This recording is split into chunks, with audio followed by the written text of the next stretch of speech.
nan dadhabne Ima bootoo nan dadhabne Ima bootoo nan dadhabne Ima bootoo nan dadhabne Sinjaaladha hiriyaa koo lafoona waanan hin beekne waan naaf ta'uu si gaafatee toonaaf kenna Sinjaaladha hiriyaa koo lafoona waanan hin beekne waan naaf ta'uu si gaafatee toonaaf kenna.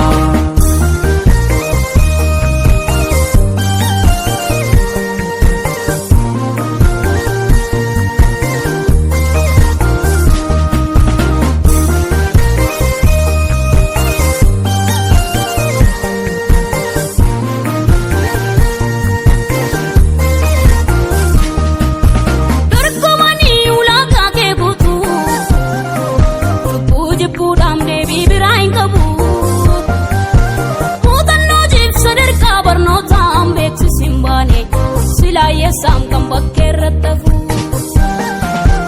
itti muriiftee tuutti maawaltees fiilafa mala maltummaan iddoo waliif laata fakkeessi koo ammarraat gammaduuf abdii jira mootummaa kee birmaddu akaalaata mootummaa kee hundumaaf dhaabbata mootummaa kee birmaddu akaalaata Mootummaa kee hundumaaf dhaabbata mootummaa kee birmaddu akaalaata.